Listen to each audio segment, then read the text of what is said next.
Unconventional money rules that millionaires use? What? Welcome to the Joyous Expansion Podcast. I'm your host, Brett Dupree, scouring the globe to bring you stories of courage, passion, and resilience. If I could sum up this podcast into one word, I would use empathy. Now let's get inspired. Welcome to the Joyous Expansion Podcast. I am your host, Brett Dupree, here to increase your vibration. I don't know what I was trying to say. Today I have a wonderful interview with Joel Salomon. However, before that, this is the part of my podcast where I am vulnerable about what's going on in my life. Because if I cannot be vulnerable, how can I ask my guests to be vulnerable as well? Notice I said guests instead of interviewees. Isn't that cool? Well, one thing I like to say is for the last week has been interesting. Still going through that existential crisis, if you will. I understand now why people buy expensive cars and then trade in their wives for younger girlfriends and anything they can do to not think about the fact that they're going to die someday, because it's a terrifying thought. I wish I had the faith of some people that there is an afterlife, or what it is. I mean, it would suck if it's Sumerian afterlife, where my spirit goes to this realm where all I do is sit around in this gray, boring area eating dust all day. So I certainly hope it's not the Sumerian afterlife, and I'm not liking the idea of no afterlife either, because, sheesh, what's the point of this, really, if you think about it? But anyway, I'm not going to be talking about what happens after death, because honestly, who likes hearing people talk about that unless this was Welcome to What Happens After Death podcast? Wouldn't that be a fun podcast, just having a bunch of people on talking about what they think happens after death? Anyway, this last week has been interesting. I've been doing a Toastmaster, again, I'm part of Toastmasters, and level 3 of Motivational Strategies, which is the new Pathways, has this interesting project where you are supposed to journal on your emotions for 2 weeks and then give a speech about that. And I've been thinking about my emotions for the past 2 weeks. And one of the things that it tells you to do as a leader is when you are triggered. Remember, a trigger is just something that happens in your past and that was emotional, and you start feeling that emotion again. To relax, detach, breathe, focus. And the problem I had was with the word detach. Mostly because that is my coping strategy, and honestly, I'm a detach addict. So the thought of detaching during an argument or during a time where I'm upset as a leader does not sit well with me, mostly because it just, honestly, when I think about my life, any time where I don't do something that I want to do, I am detaching. I'm doing something so I don't feel that emotion. When I try to overeat, I detach from my hunger so that I can eat more food. Anytime I want to go into a conversation, anytime I'm worried that if I'm in a relationship, I'm not having this problem now, but in the relationship in the past, where I start getting worried, I would detach from the relationship. And any woman knows they don't like it when your man detaches. I mean, I don't think men like that either, but detach emotionally. And that just causes it to spiral and end. That's one reason why I haven't had a relationship for a year, because, that's just my... right now, I'm closing at 11 months, which is super awesome with my current relationship, hooray. But I'm just saying, in the past, I would detach and close down emotionally. And even thinking about this existential crisis that I'm going in, if you could feel that fear into the bones, I would detach, and then the detachment means I would make a decision such as watch Netflix all day instead of doing something constructive like work on my website or convert all my podcasts into Buzzsprout, which is how I am now on a different platform. I think it's just good to get my podcast off of my other platform and to make sure I have good statistics for sure. But anyway, the idea is when I detached, because I was freaking myself out by imagining what life is without me, I spent $86 on this video game called Stellaris and then played it all weekend. But, in the positive side, I did figure out Stellaris. It's a very complicated game, and it's really fun. So that's a positive of this existential crisis, being able to have more fun with a video game. I mean, who doesn't like that? But I can understand why they want to detach, why that's a good idea. Mostly because when you are overly emotional, that's when you make some of your worst decisions. That's when you could yell something like, I hate you, to a loved one. That's when you can go to the bottle and drink a lot of booze. That's when you can throw something, or that's when you can actually attack and get physically violent. Your fight or flight kicks in when you're triggered and you focus. You're hyper focused and angry and or sad or whatever, and you just want that feeling to stop, or you just want to deal with it. And a lot of times you can make bad decisions or come off as a dummy, as there are plenty of videos of people asking people questions on the street. And the entire point of those videos is, first, people are nervous because they're getting videotaped, and then they get nervous just talking to strangers in that situation. Then the person asks an emotionally charged question, or stupid pet tricks by Jay Leno. Just, oh my God, I'm going to be on Jay Leno, blah, blah, blah, blah. I don't even know my name. So they won't know the three branches of the government, because why would they? They're about to be on the Jay Leno show in front of 5 million people. Heck, when I was in college, I forgot the name of Papa Smurf because I was doing this fake Family Feud game, and I said Father Smurf or something like that. I just couldn't think of Papa Smurf, and that just left my brain. I know Papa Smurf. I watched a heck of a lot of Smurfs, but if I was one of those stupid pet human things, or being owned by, or one of those videos being owned by owning the libs, or how dumb Trump supporters are, all those videos are the same, edited, and then utilizing the fact that the people are getting emotional and using their emotions against them. So that made me think to myself, what should we do? I like relaxing. Just taking a moment I gotta relax. And I like breathing. Breathing is one of the most important things to do. In fact, 3 deep breaths, especially if your inhale is shorter than your exhale, that will actually hack your autonomic nervous system and relax you. And I like the focus and centering and focusing. But the detaching I don't like, because I don't think that helps you. And I think that also takes away connection from the argument. It's almost like the person goes into robot mode, and every time I'm in a conversation and I feel emotional and they don't, I don't believe anything they're saying. You're not emotional, or you shut down your emotions, then you're just you're debating to win an argument, and I don't trust you. And when you're emotional with somebody, we read emotions. We're emotional beings. So detaching, I don't think, is number one. I think it's mostly being heart-centered and finding a way to engage your heart, engage your love, engage the part where you want the best situation out of it, and still utilize that emotion because it's important, and not going too far, because I know Bill Gates, Steve Jobs, Amma, the hugging saint, they're known for being abusive people. They just let their emotions... Heck, Amma is known for throwing chairs at some of her followers when she is upset. And it's known as, Kali love. But in my humble opinion, it's known as not utilizing your emotions in a positive state. If you cannot keep your hands off another person, then you're not utilizing your emotions. So I think it's about breathing. And I like what I learned from Andy Dooley, which is the Navy SEALs they still feel fear because they're in that dangerous situation, but they do a 4-second breath technique where they breathe in 4 seconds, hold 4 seconds, breathe out 4 seconds, hold 4 seconds. And that allows them to utilize that fear for the heightened awareness, but also the hyper focus, but also keep calm enough so they get the hyper awareness and the decision making of the frontal lobe, so that you can use the best of both worlds. Or at least that's what I think about that. So that's been my week, is thinking about. I gave my speech Tuesday. This is Thursday. I'm a podcast late. That's life. Anyway, speaking of podcast late, let's actually talk about our guests. My guest. Joel is a prosperity coach. He works closely with his clients to help identify and overcome the roadblocks standing in their way of personal financial freedom.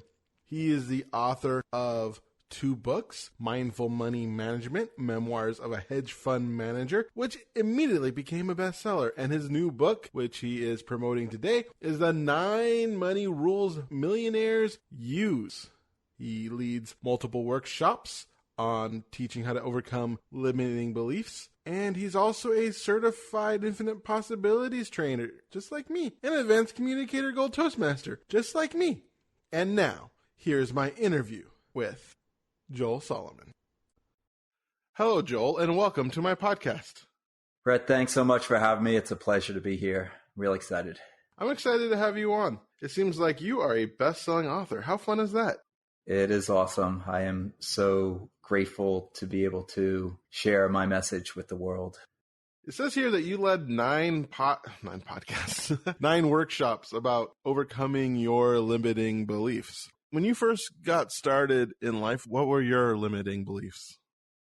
That's a great question, Brett. So before I dive into that, I'd love to talk a little bit about who I am, because I am a very proud dad of 2 daughters, Lauren and Morgan, and they are now 15 and 13. The name of my company, Salomon, is named after them. So I'd like to talk a little bit about them because they taught me about unconditional love, and I dedicated Mindful Money Management, Memoirs of Hedge Fund Manager, my first book, to them. But limiting beliefs, I talk a lot about limiting beliefs in my upcoming book, The 9 Money Rules That Millionaires Use, only the unconventional ones. And the first number 1 rule is beliefs and having faith in your dreams and desires. So I had a ton of limiting beliefs because of a lot of experience that I had growing up. And one of them was I could not speak in front of more than 2 people without having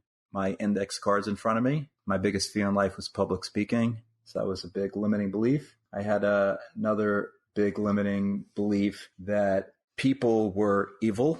And we can go into that as well. That is, I talk a lot about that in chapter 2 of my book, How to Overcome, Choose Faith Over Fear. So one of my big limiting beliefs was most people in the world are evil. And I know now that most people in the world are good souls and out to support and help you.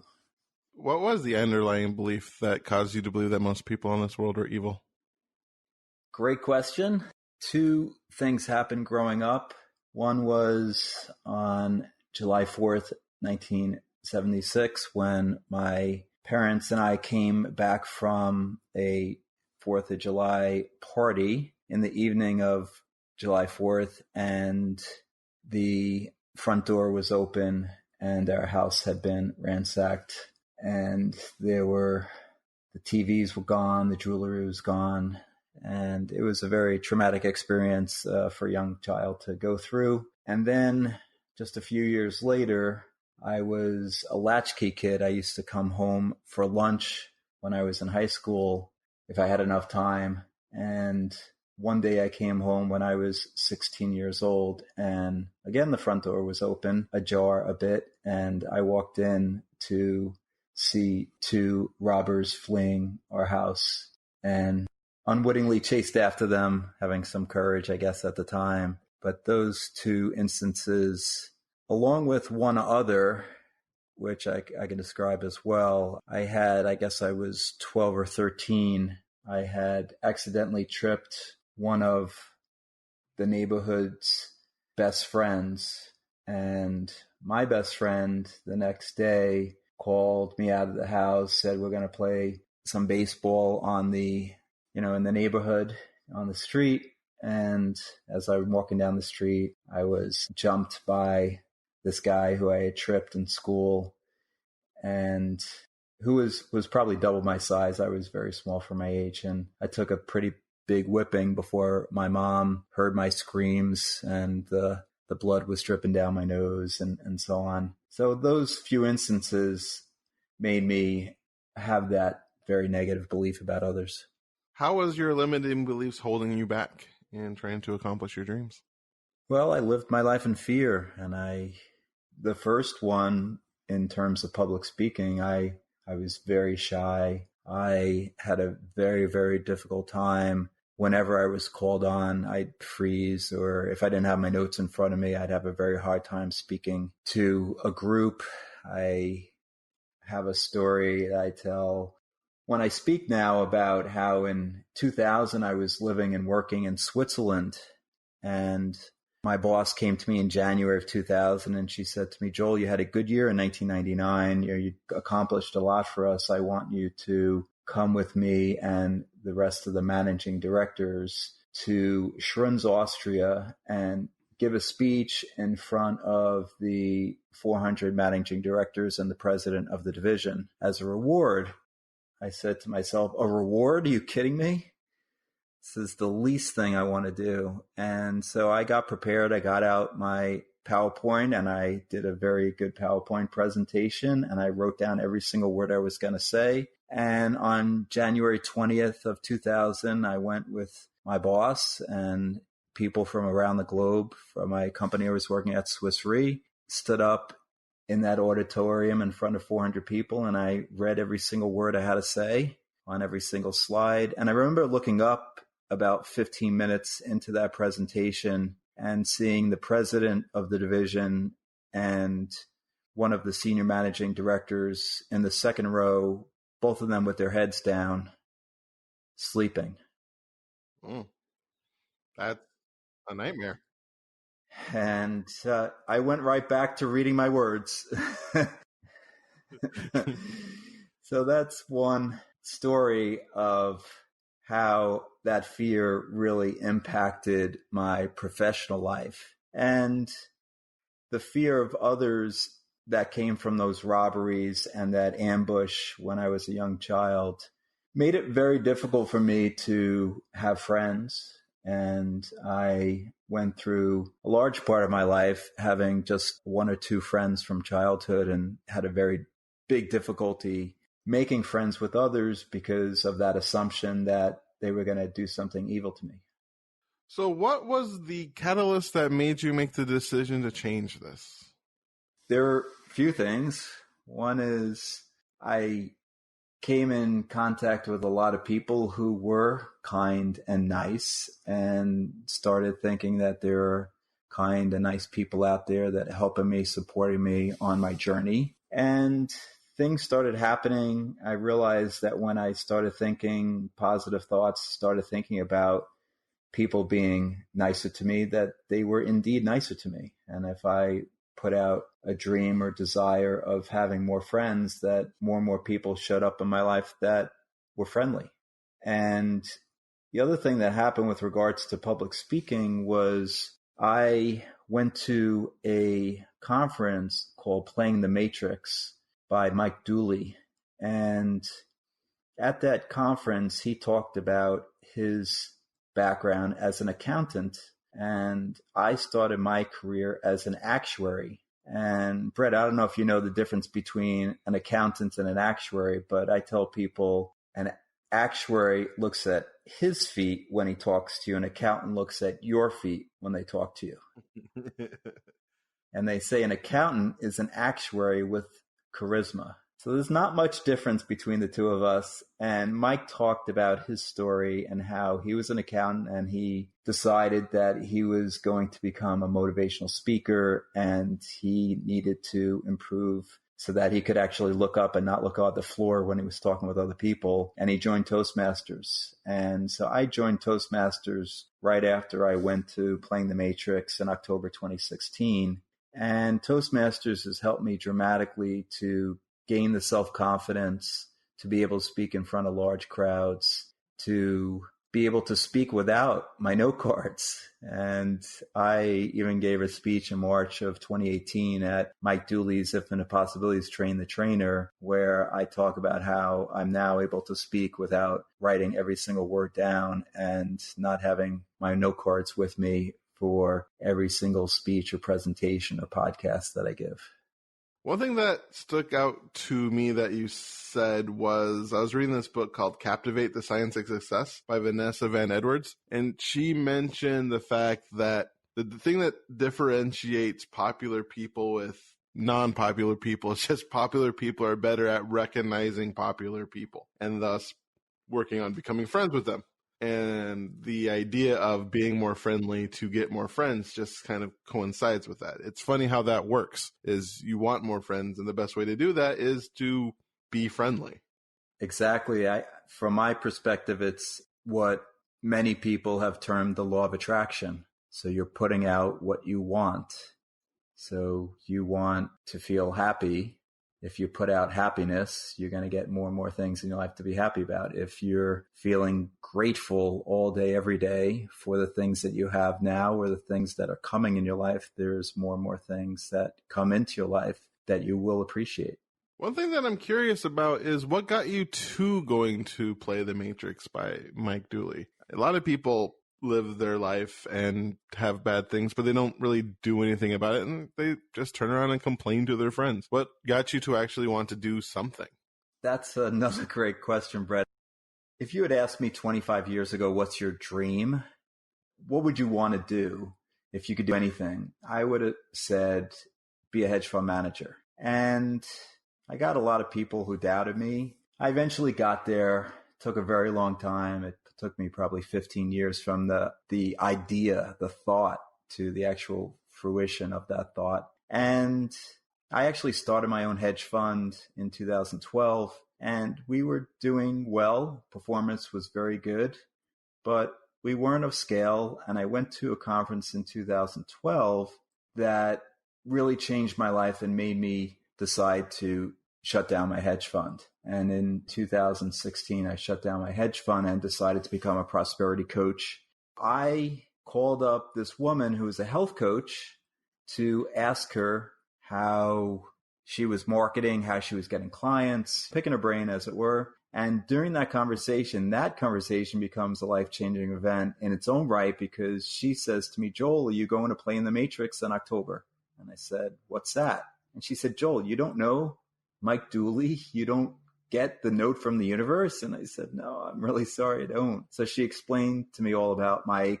It was at the time in my life where I was in transition. I was open to new ideas. I wanted to make prosperity coaching a much bigger business than my hedge fund was. And so I was open to the idea of going. She went and she coaxed me to go, and the rest is history. That's really cool. Your desire to be a coach, is it the way you wanted to serve people, or what got that ball rolling? Right. So I'm at this conference, and two things happened that changed my life. One was that they had this guest speaker, and he's speaking about stock options and stocks. But when he talked about stock options in particular, it was like it was a get-rich-quick scheme. You don't need much time. You don't need much money. This is how the rich people get rich, and options are essentially riskless. And I was sick to my stomach. So first of all, the guy was being, at the very least, misleading. And at the worst, he was lying to these people. I had people tap me on the shoulder, whisper in my ear, Joel, this makes sense. They knew I was a hedge fund manager. After he was done, we went outside, and I said, please don't do this. He has no idea about your assets or earnings or cash flow. But most importantly, he has no idea about your education about stock options or your beliefs around stock options. And so I went home that night, and I mulled over the fact that if I could ever get up the courage to talk in front of 200 people, I could be more authentic and tell the truth to these people and help them as opposed to swindle them. And so that I literally went into my office. I couldn't sleep that night. This thought kept on going over my head. How can I help these people? I'm not helping these people. I'm helping a few institutions manage money, but I'm not helping the masses. So I literally went into my office on 54th and 6th Avenue, Manhattan, and I sent an email to my investors telling them I'm shutting down the fund. I'm giving them their money back because I figured out my true purpose. And yeah, I know it may sound like a cliche, but it's true. And I realized that being of service to others is really my true purpose. And I wasn't really being true to myself, my soul, my spirit by doing what I was doing. And in fact, when I wrote my book, Mindful Money Management, it came out last year. Chapter 1 is called Being of Service to Others. There's just something special about being of service to others. It's very fulfilling. It certainly is. I feel every day when I'm coaching people one-on-one or if I'm doing a webinar and I see improvement, I see the light bulb go off, I see improvement in their lives. It's just a special feeling when you're helping others. I feel like I've gained a lot of wisdom over my life, and I want to share that with as many people as possible. There's so many people in this world that are not financially free, that are struggling with money, and I want to teach them what I know so that they can thrive in this lifetime and not just survive. And there's easy ways to do that. That's part of the reason why I wrote this book, The 9 Money Rules Millionaires Use, so that everyone can have the lessons. And it's called the Unconventional Rules because there's a lot of rules in there, like we talked about beliefs already, but there are a lot of rules in there that you can apply in everyday life that will create more joy, happiness, abundance, and bliss, as well as prosperity in your life. So when you first started your coaching, switching from hedge fund manager to coach, did you have any limiting beliefs that you needed to overcome to have a successful coaching business? Absolutely. The biggest one, I think, is the one I had as a hedge fund manager, which was I'm the product and I am not a great marketer. And how do I raise money for my hedge fund when I don't have anyone to help me? And so that was a big limiting belief. I did obviously raise some money, but if we had raised a lot more, maybe I wouldn't have had the epiphany and I wouldn't be doing what I'm doing. So I wouldn't have gotten to a point in my life that is my true purpose. And so maybe that limiting belief served me to get here. And so now I know I actually work on affirmations. I've been doing that for a few years now, that being of service to others is my true purpose. And if I come from a point of view of helping, it's not selling, it's not marketing. I'm doing what I'm supposed to be doing. I'm helping others. And from that point of view, I don't feel like I need to be the best marketer in the world. I just need to serve my true purpose. So one thing that also stood out to me is when you started thinking about this, you reached out to a health coach, and see how she was able to do the same. So what is the benefit of asking for help? I think it's important to know your best skill sets and to ask others where it's not your best skill sets, to learn from others. And I appreciate when others ask me for help, and I've come full circle. I used to, when I first started driving, get lost all the time because I would never ask anybody for directions. Obviously, this was before we had Google Maps on our phone. For me, I know when I am looking to improve myself in a certain way, there's plenty of ways to get help from others. And so asking and gaining knowledge, I think, is just, for me at least, the way I live my life. I want to learn and grow every day. And so I do that by asking for help from others, by talking to other people. I'm learning on this podcast from you, Brett. So I'm learning every day, and that makes me feel good. I think it's important to know where your strengths are and where your improvement opportunities are, and then go to the areas to other people so that you can improve. So how do you teach people to overcome their limiting beliefs? That's another great question, Brett. So it's practice, it's discipline. The first step is to understand where you have limiting beliefs. And I ask my clients to write down from 1 to 10. I'm a math guy. I'm an analytical guy, as you could imagine, being an actuary and credit analyst and equity analyst and portfolio manager. So I ask my clients to write down their level of belief in each investment idea from 1 to 10, where 1 is massive doubt. I could lose all my money in this investment. And 10 is absolute faith. I know I'm going to make money in this investment. We go through the limiting beliefs on their investments, and we can do that with everything. So people that I interact with generally have learned subconsciously about money growing up, and there are limiting beliefs about money. One of the ones that I grew up with is you need to work hard to be rich and successful, and which is one that I think most people I've interacted on Wall Street believe, and I believe it's a limiting belief. And when I made very large sums of money in 2009 and 10, I worked many less hours. I was having fun. I was grateful. I was appreciative. And I believe those attributes are so much more important than working hard. Another limiting belief maybe you can't be rich and spiritual. I know a lot of very spiritual people through my interactions with Mike Dooley and Infinite Possibilities as a certified Infinite Possibilities trainer. And a lot of people have this limiting belief that you can't be rich if you're spiritual. Others have said rich people are criminals. Well, that's a massive limiting belief.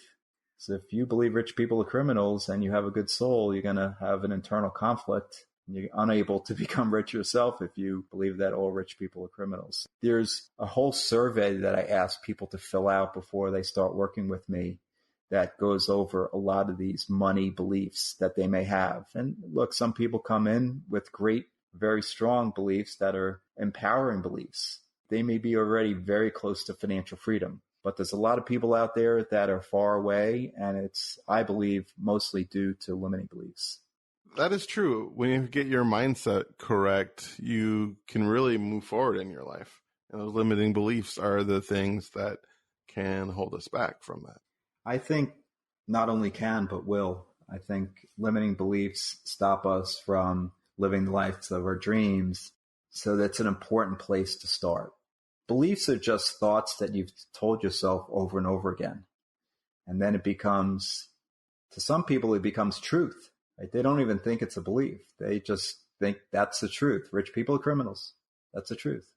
And yet, there are many rich people I've met that are giving hundreds of millions of dollars away to cure cancer or heart disease or stop poverty in different places, to feed the poor, make sure they have food on their plate every single meal. There's many very gracious, giving, rich people. And it's important to know that a lot of what people think are not truths, but just beliefs. They may be limiting, they may be empowering, but they're just beliefs. So you have a new book coming out, The 9 Money Rules Millionaires Use. Can you give us a little preview of your book? Great. Thanks, Brett. I appreciate the question. Yes. So this is the book that I had a lot of fear about writing when I shut down my hedge fund. So it's taken a couple of years. And I really open up the kimono, as it were. I tell a lot of stories about my life, which we've already gone into a few of those already, the fears that I had. So, and we talk, rule number 1 is when you believe. So we've already talked about beliefs, to write down your beliefs. Rule number 2 is, can my intuition make me money? Intuition, when you listen to your higher self, you can make a lot more money. And I know as a hedge fund manager, if I didn't listen to my intuition, I either lost money or I made less money. And I go through in that chapter ways to exercise your intuition every chance you get so that you can improve it and use it not only in your daily life, but also in your financial life. Another unusual, unconventional rule is happiness. And I talk a little bit about this in Mindful Money Management. It's chapter 8 is called Happiness, but this is really where in this book I talk about why it needs to be a rule for you to be financially free. And I gave a big example in this book about how my performance changed dramatically when I started feeling happier. It was, the light bulb went off. It took a while, but the light bulb went off in 2015 when I saw the correlation within weeks of changing my feeling. And happiness is probably the highest emotion, the highest vibration. And imagine if you could feel happy 24/7, then you are probably living the life of your dreams, right? Nothing's bothering you. You're just in a state of happiness all the time. I go into in that chapter my happy habits, but I recommend that listeners write down what makes them happy. Now, for me, it's going for a jog or working out or being with my kids, exercising or playing ping pong, dancing, those kinds of things, listening to uplifting songs. I love to listen to music, travel. Write down what makes you happy and be conscious in the way you create your own happiness, that you have something to go to when something happens that doesn't make you so happy. You can do one of your happy habits and be prepared. So those are some of the rules. One rule I did want to mention, which is very controversial, is DIY. And I truly believe that everyone can do it themselves. All you need is to be able to add, subtract, multiply, and divide. And I actually have been teaching a nonprofit group, the Boys and Girls Club of Stamford, Connecticut, all the rules in my book, especially this rule, and I teach them how to invest in different asset classes, be it stocks or real estate or bonds. And these kids are 16, 17, 18, 19 years old, and they are not the best math students, but they know how to do those 4 calculations. That's all you need. This book is a bit controversial in that I truly believe everyone can do it themselves. The financial institutions have taught you what I believe is not a truth. It's a limiting belief that you can't do it yourselves. And I believe we truly can. So I'll leave it there. There's plenty of there's 9 rules, obviously, but that's a quick snippet, a little tease on some of the key rules in the book. So with all your coaching and webinars and seminars, do you have any fun success stories you'd like to share? I do. Thank you for asking. I have a few. I'll just pick this latest one, which is top of mind. I worked with this actuary who read my book, Mindful Money Management, last year, and he knew me as a hedge fund manager, and he didn't know I had become a prosperity coach. And he read my book, and the last chapter is called Prosperity Coaching and exactly what I'm doing. And he said, I want to do what you did. I want the career transition from actuary to hedge fund manager. And I said, okay, this is great because this is unusual.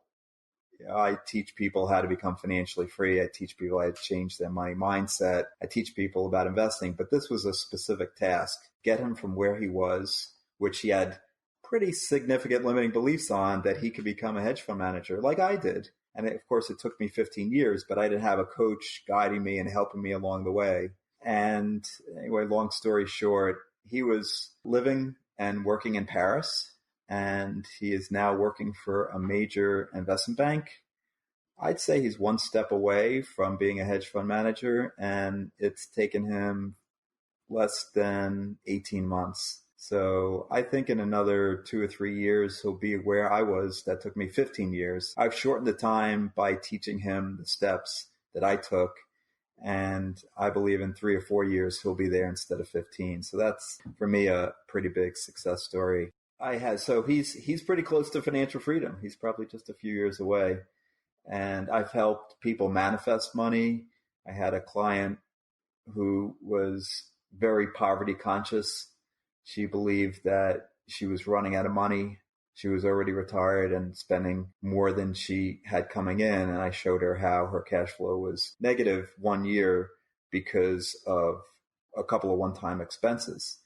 We worked on her mindset, and she manifested over $20,000 of found money that she had totally forgotten about, that she had lent somebody money over 10 years ago, totally forgotten about it, had written it off. And as we worked on her mindset, and our lucrative opportunities always come our way, and money comes easily and frequently. These are some of the affirmations I give my clients. This found over $20,000 came into her physical reality, which was just awesome. That is really cool. So we are coming to the end of our time together. And one thing that I like to ask my interviewees is for a 1 minute of motivation. You can imagine this as if you have a time machine and you travel back to your 8-year-old self and you want to convey the information your 8-year-old self needs to succeed. But unfortunately, you only have a minute before you're popped back to your current time. Or you can think about it as condensing your entire life's purpose into a minute. So are you ready? I am. Let's go. So my biggest problem throughout my life, from childhood and moving forward, have been doubt. I doubted myself. I didn't believe that I could do the things that I have achieved. So if I was back 8 years old, I would tell that boy to doubt the doubt. Why is the doubt right? Have faith in your dreams and desires. Because when you believe and have faith in what you want to happen, it will happen.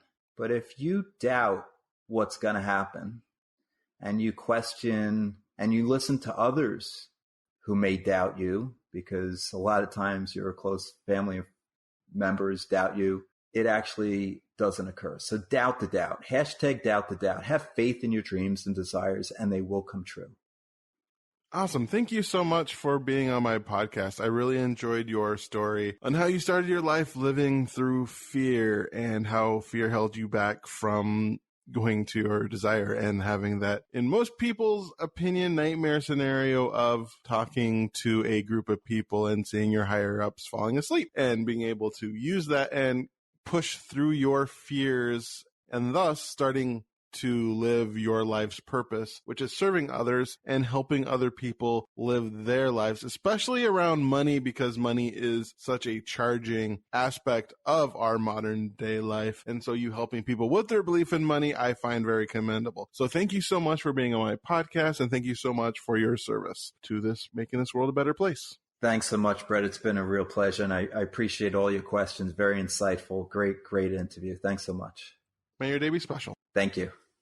And there you have it, folks. That was my interview with Joel Salomon. What an interesting guy. It's fun listening to somebody with similar background in me in the fear of public speaking until we took Toastmasters. I know I had a huge fear. So if you're looking for a second testimonial that Toastmasters works after mine, here's another one. He's also Advanced Communicator Gold, and I plan by the 25th to have my Distinguished Toastmaster. I forgot to ask him if he was going for his Distinguished Toastmaster, or maybe I did ask and I don't remember. Memory. That's a thing. I enjoy the vulnerability Joel displayed in today's interview. He did a good job of talking about his background, his own fears that he used to overcome. One thing I truly believe is that when somebody goes through something, then that allows them to be able to help others go through that thing. So if you do have limiting beliefs, listening to Joel talk about his limiting beliefs, you know that this guy can help you with working through limiting beliefs, because he's not just one of those people who decided to jump into business and because everything was going great. He went through some things, and very relatable. I also had fear of public speaking. Mine was due to very similar type events where there wasn't something so big that shocked me and put me in a hole. It's just a bunch of little things like losing my friends, feeling like I couldn't trust my parents in certain aspects, and just not feeling I could ever speak out, and developing a fear of public speaking gradually to the point where I could barely speak in high school or whatnot. The idea of getting in front of people used to be one of my worst fears. So it's nice to listen to someone else who's overcome such a fear. And I also enjoy his Money Rules. This is a book that I'm going to have to check out because I also have struggles with money. And I know most of it is my mental state. I know one of mine is I always feel like I need to spend money when I feel bad. And I also have to work on the fact that when I was young, when I had money, a lot of times my dad would borrow it, so I had to spend it as fast as I can, because if I didn't spend it, I would never get to spend it. And by borrow, he'd borrow it and then say, I just bought you school clothes. I don't need to pay you back. And then I'm like, I wanted to buy something fun with that money, not pay for my own school clothes. Or at least tell me you're going to make me pay for my own school clothes. Don't spring that on me. Anyway, that was part of the things that led me to having a poor money mindset, which I've been working on for like years. So books like Joel's is extremely, extremely helpful in wanting to get your money right. So if you want to learn the secrets of millionaires, you can find him on his website, salomor.com, SALAURMOR.com. There'll be a link in the show notes. And there you can sign up for a free 30-minute introductory financial freedom session. And on Joel's website, you'll find tons of freebies, including powerful prosperity affirmations, self-talk audio files, his favorite books, uplifting songs, and travel destinations. You can order Mindful Money Management, Memoirs of a Hedge Fund Manager, and pre-order a signed copy of the 9 Money Rules Millionaires Use, only the unconventional ones. Joel's ultimate goal is to help at least 100,000 people become financially free, and he would love you to be one of them. So thank you for listening to this episode of the Joyous Expansion Podcast. I am your host, Brett Dupree. If you like this podcast, give it a like, subscribe, however you're listening to that If you want to get in touch with me for any reason, send me an email. You can send me an email at BRE2Ts, DUPR2Es at joyousexpansion.com. You can also check me out at joyousexpansion.com, where you can get my free ebook as well as learn more about me and my services. You can also find more about this podcast at pod.joyousexpansion.com. Find me on Instagram at Joyous Expansion. Find me on Twitter at Joyous Expansion. Find me on Facebook at Increase Your Joy, because I made some mistakes early on in my SEO. Yes, once again, I am Brett Dupree, your Joyous Expansion life coach, champion of authentic joy and catalyst of transformation for the Church of Awesome. Thanking you for coming to the end of my podcast and listening to me. I appreciate you for who you are. I love you for who you are. And I hope your day is special. And once again, I remind you to be love, to be joy, to be awesome. Now play that jingle. JoyousExpansion.com. JoyousExpansion.com. Come and say hello to Brett Dupree. He is an inspirational life coach, good for you and good for me. He turned my life from grey to blue, I'm sure he'll do the same for you. Get in touch and you'll see your life will change dramatically. JoyousExpansion.com. JoyousExpansion.com. Yeah.